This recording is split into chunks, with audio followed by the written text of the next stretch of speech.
Hello friends, welcome again. Friends, in our last lecture, we discussed St. Coleridge as a critique, and we know that Coleridge was living during the period of Romantic Revival. After that period, we come to the age of Queen Victoria.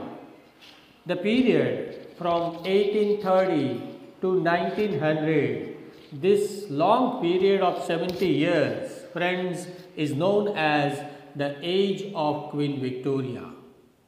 During this period, we have three important critiques in English literature, and they are Matthew Arnold, John Ruskin, and Walter Pater. Friends, in this video and the next two videos, we are going to discuss Walter Pater, John Ruskin, and Matthew Arnold. So friends, let's begin to discuss Matthew Arnold as a critique in today's video. Friends, in this video, we will discuss his contribution to English criticism and English poetry. Matthew Arnold, who was born in 1822 and died in 1888, was not only a critic, he was a poet, a critic, and an essayist of English literature. If I use the words of a very popular critic, Garrod, in the words of Garrod, he said that if he is not the greatest of critics, he means Matthew Arnold. Sorry.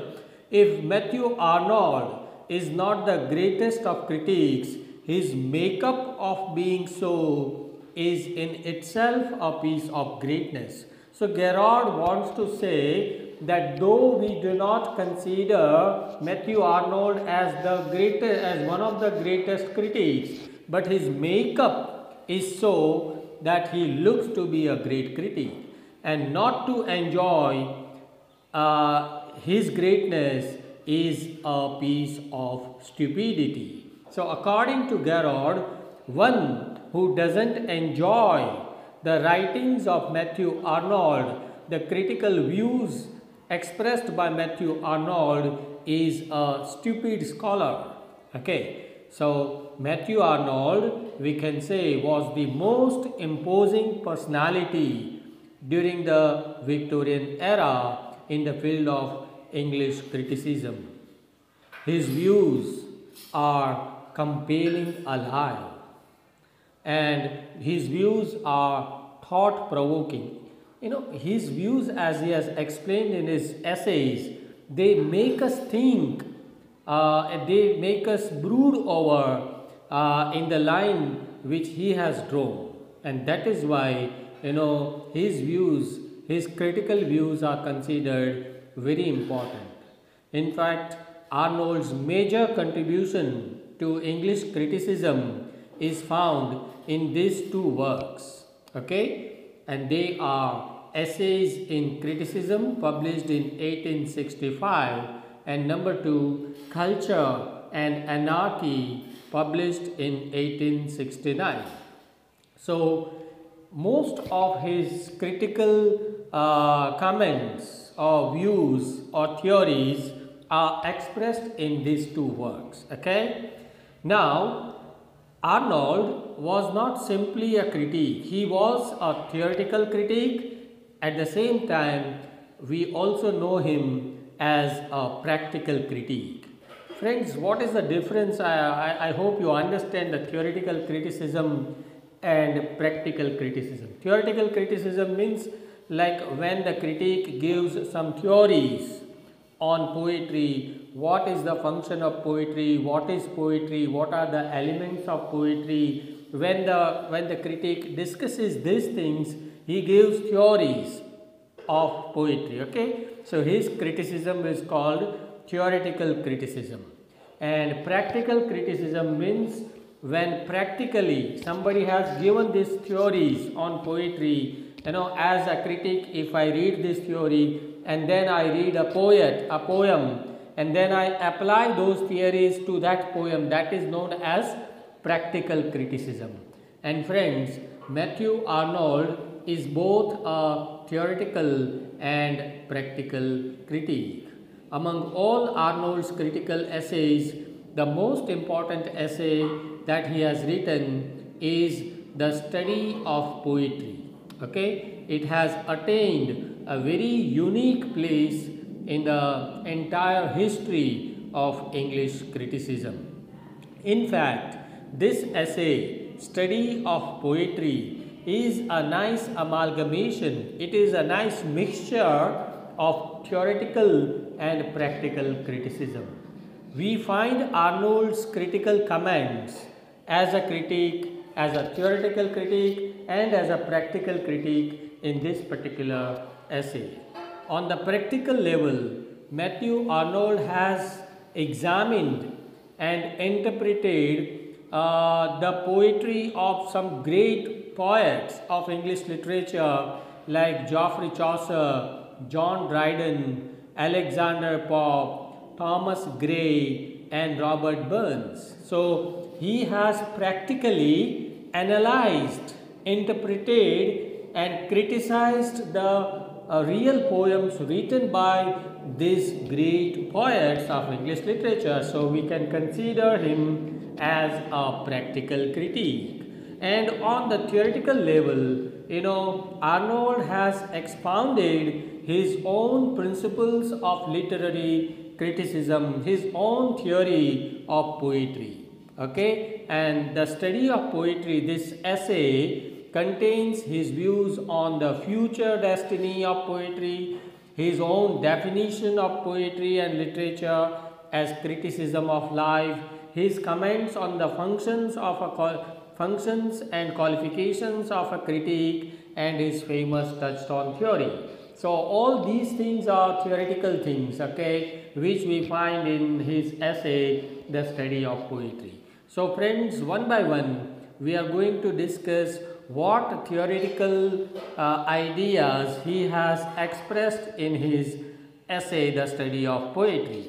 Number one, Matthew Arnold had a very high conception regarding the future of poetry.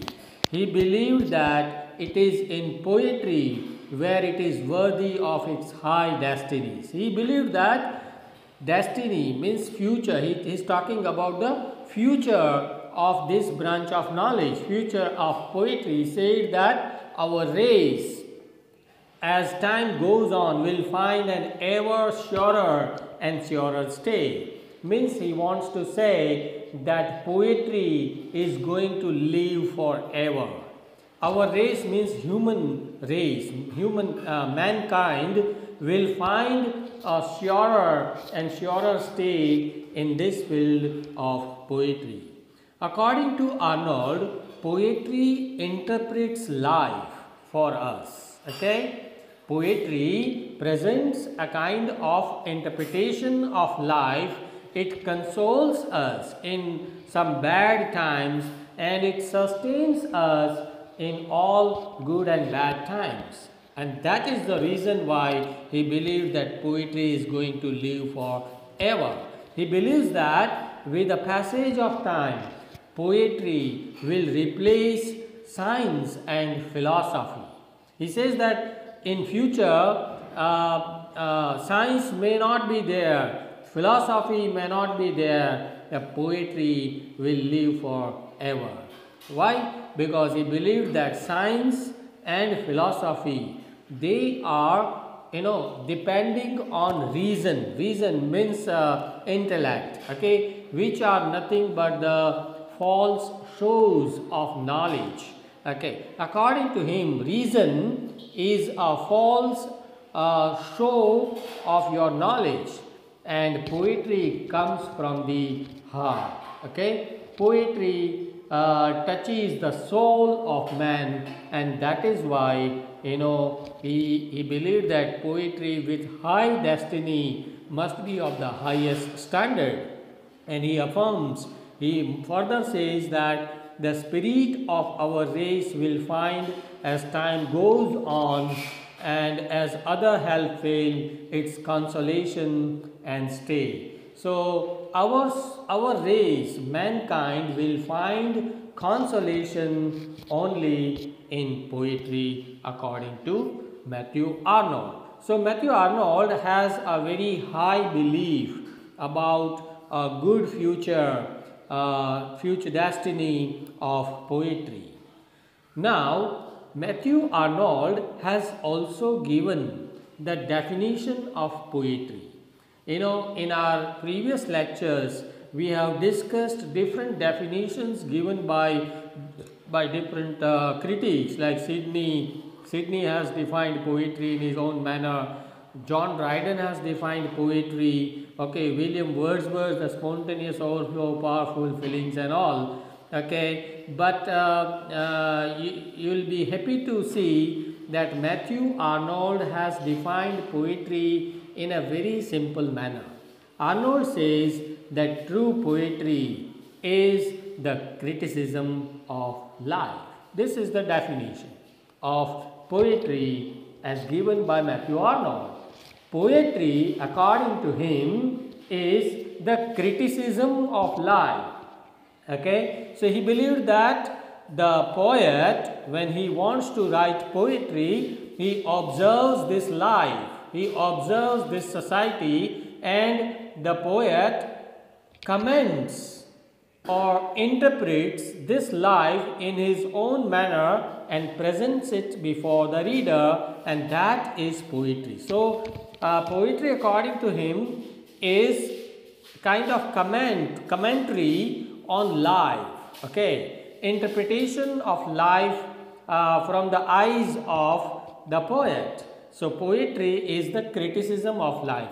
Then what is criticism? Criticism is the criticism of that criticism which is the criticism of life. So criticism which we are studying like Aristotle, Plato, Longinus, Dante, Matthew Arnold and all. This criticism is actually meta-criticism. Why? Because it is a commentary on literature, on poetry. And poetry is what? Poetry is also criticism or commentary on life. So the criticism that we are studying is the criticism of criticism. You can say it meta-criticism.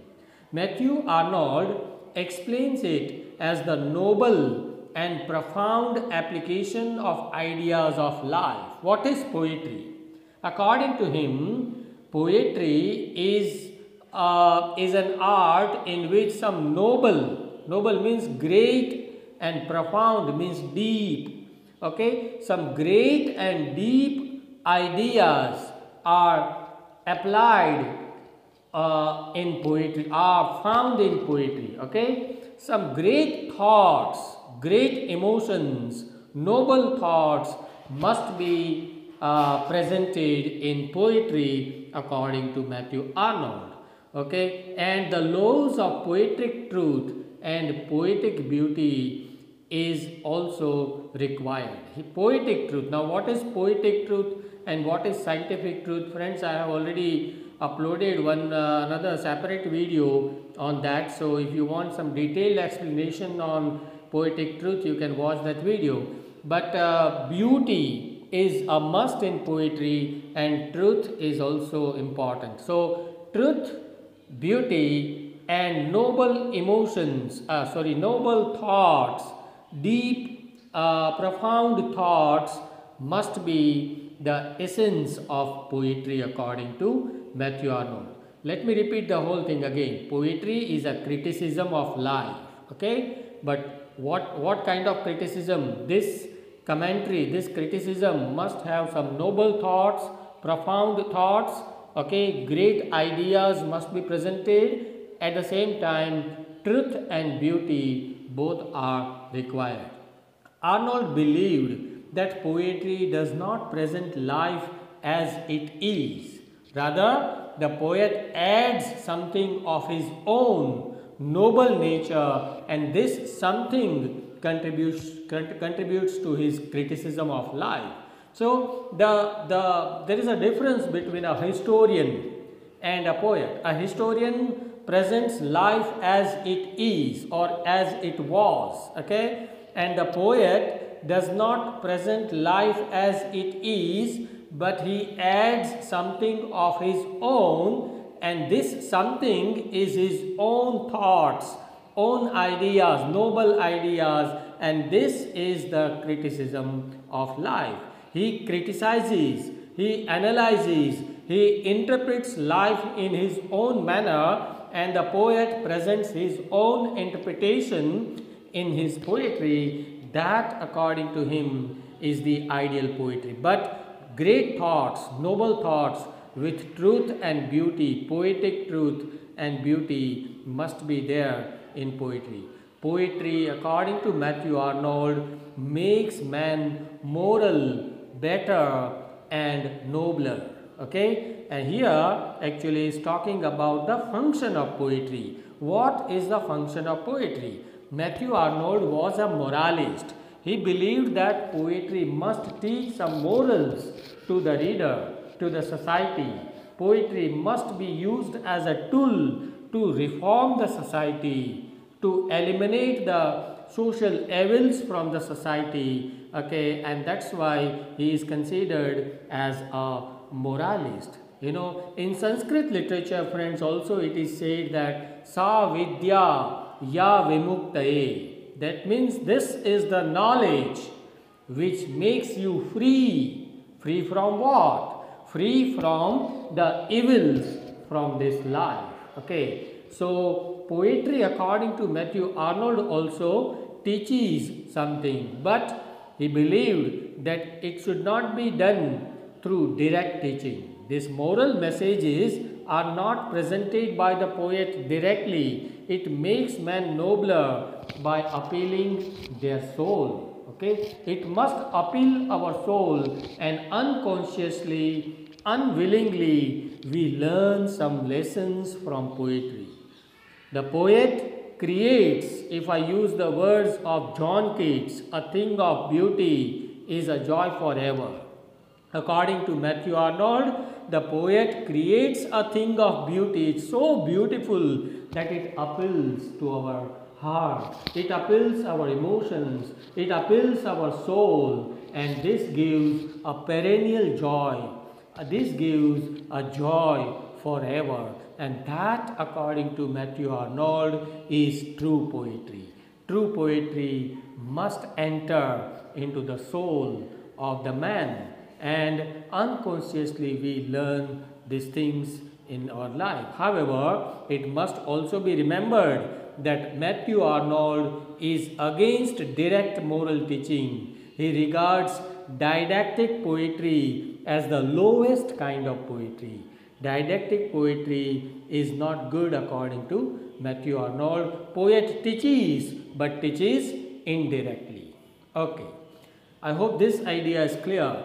Now friends, Matthew Arnold has also discussed the subject matter and kind of style for poetry. What should be the subject matter of poetry and what kind of style, manner of expression should be adopted by the poet. Okay, Arnold seems to be a classicist. Classicist means one who imitates the ancient authors, the ancient writers. Okay, Arnold here, you can say that he is a classicist when he says that the subject matter of poetry must come from the ancients. Arnold believed that the subject matters as adopted, taken up by the ancients is the ideal kind of subject matter. He advises the poets to choose the ancient subjects which were taken up by the great Greek poets like Homer and other masters. He believed that great actions and ideas must be expressed powerfully and delightfully to appeal the human soul. Okay, and that's why you mark this quotation in red lines. He writes that poets should choose actions that please always and please all. What actions should be presented in literature? What is the subject matter? The subject matter should be such that it pleases all and it pleases always, and that is universal literature. Friends, in one of my previous videos, when I was discussing literature, the elements of literature, one of the elements is universality. What is true literature? True literature is always universal. It is for all cultures, for all geographies, for all times. It has no barrier of time and place. Okay, and Matthew Arnold confirms this idea and says that the subject matter should be presented in such a manner that it pleases all, pleases always. The subjects that appeal all elementary feelings which are independent of time are the fittest subjects for poetry. Okay, so he advises the poets to take up those subjects, those subjects which delight all in all times. Okay, great actions and thoughts need grand style. Here he talks about the style. What kind of style should be adopted by the poet? He said that the style should be grand. Here also Matthew Arnold goes back to the classical Greek masters. He advocates the use of grand style as employed by the great ancient writers and ancient poets. Okay, so in matters of subject matter and style, he becomes a classicist. Now, what are Arnold's views on true criticism? What is true criticism according to Matthew Arnold? That also he has expressed in his works. Poetry, according to him, is criticism of life, as we just now discussed, and it contains noble ideas, okay, and it appeals to our human soul. But the question arises, how does a critique recognize the features, the elements of high poetry? For example, if I am a critic, how do I know whether this particular poetry is high poetry or low poetry? What should a critic do? For this, he says that the critic should read and appreciate poetry by real estimate. I mean, the estimate of the critic must be real. By using this real, actually he wants to eliminate the other two popular methods of the Victorian era, and that is historical criticism and personal criticism, or historical estimate and personal estimate. There were some critics like Taine and Sainte, Beuve and all such critics. They believed that you must study the history of the author. Okay, you must study how he began his career and all. So that is, and then you study the work itself. But Arnold goes against this and he says that historical estimate is a fallacy. One should avoid historical criticism. Personal estimates must also be avoided by the critic. He says that personal likes and dislikes have no place in criticism, right? So he advises the critics to employ real estimate and find out noble ideas and permanent beauty in poetry. If noble ideas are there, if poetic truth is there, if poetic beauty is there, then that poetry is called the high poetry. A true critic looks like a high quality. He looks for the high quality of poetry. It is in these ideas of criticism that we find Matthew Arnold as actually a link between the traditional and modern criticism. Try to understand this. Traditional criticism mainly focused on the study of the biography of the author, of the history, race, milieu and moment of the author. Okay, so that is called traditional criticism. But if you come to the 20th century criticism, new criticism, in new criticism, focus is on the text. Who the writer is, I am not much worried about. Okay, so in new criticism, the focus is on the text. So Matthew Arnold, who lived somewhere in between, before the modern period and after the Romantic revival, right? During this period, Matthew Arnold rejected the traditional ways of criticizing poetry and gives way to a new method of focusing on the text itself, and that is why we can say that he was a transitory, or he was a link between the traditional and modern criticism. Arnold advocates for objectivity and disinterestedness in criticism. The poet must not have any prejudices, no likes and dislikes, okay, disinterested endeavor, disinterested objectivity, just like a patient examines, just like a doctor examines the patients objectively. In the same manner, a critic examines poetry in an objective manner. So objectivity and disinterestedness are important in criticism. It means freedom from prejudices, right?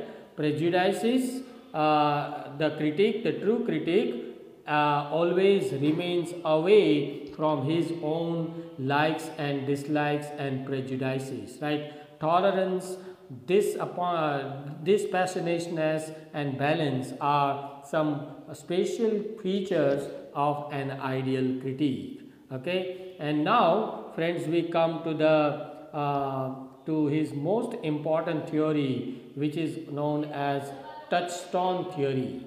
Okay, he gives the critics a new theory to examine poetry. How do I know whether this poem is of high quality or not?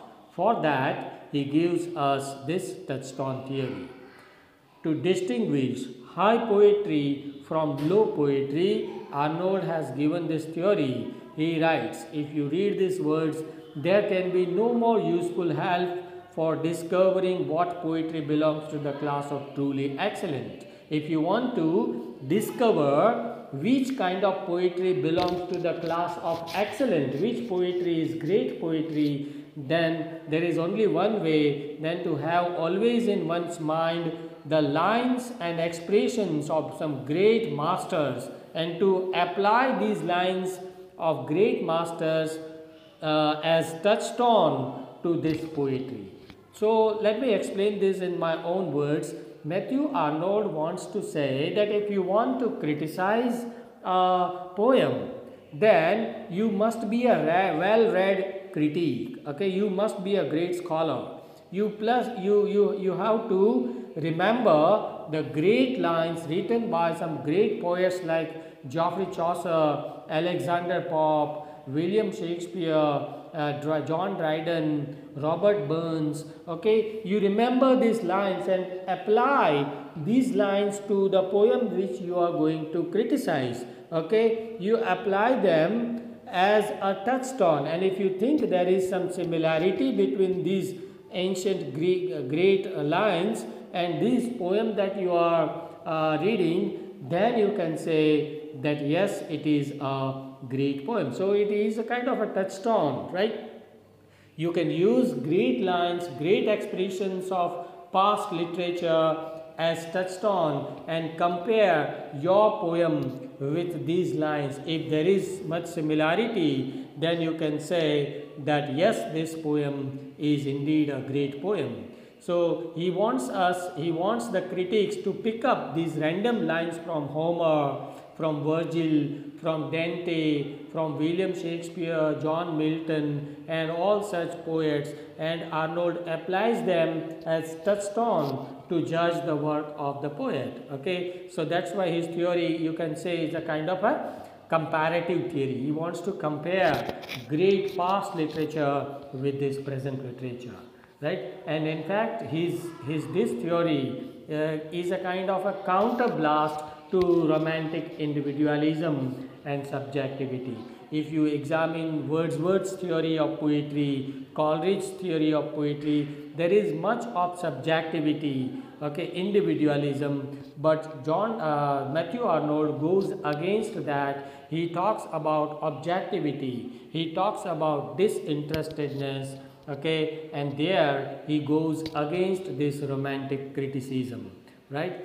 So friends, here it's time to conclude the whole discussion, And we can say in short that Matthew Arnold was a classicist in his emphasis on the serious thoughts, great actions, and in his reaffirmation of imitating Greek writers. Okay, when he says that we must take up the subject matters from the great Greek poets. Okay, there you can see him as a classicist. Okay, you can see him as a classical writer. Moreover, when he talks about the element of morality in poetry, that poetry must appeal the soul of man and poetry must teach something to the readers, there also you can say that he was a classicist. But at the same time, we must also say that Arnold was also a modern critic in his much emphasis on real estimate. Okay, he rejects the historical and personal estimates, historical and personal criticism, and he focuses more on the real estimate, on the poem itself, and that is what makes him a modern critic. So you can say that Matthew Arnold actually heralds, or he begins a new era of new criticism during the 19th century. Actually, new criticism begins from 20th century, but Matthew Arnold, the credit goes to him that he opens up a new dimension to criticism to be developed by the new critics during the 20th century. Arnold's criticism was of such value that he was venerated, he was respected like Aristotle in his times, right? Arnold was a very respected literary figure in his own times, and many scholars have compared Arnold with Aristotle.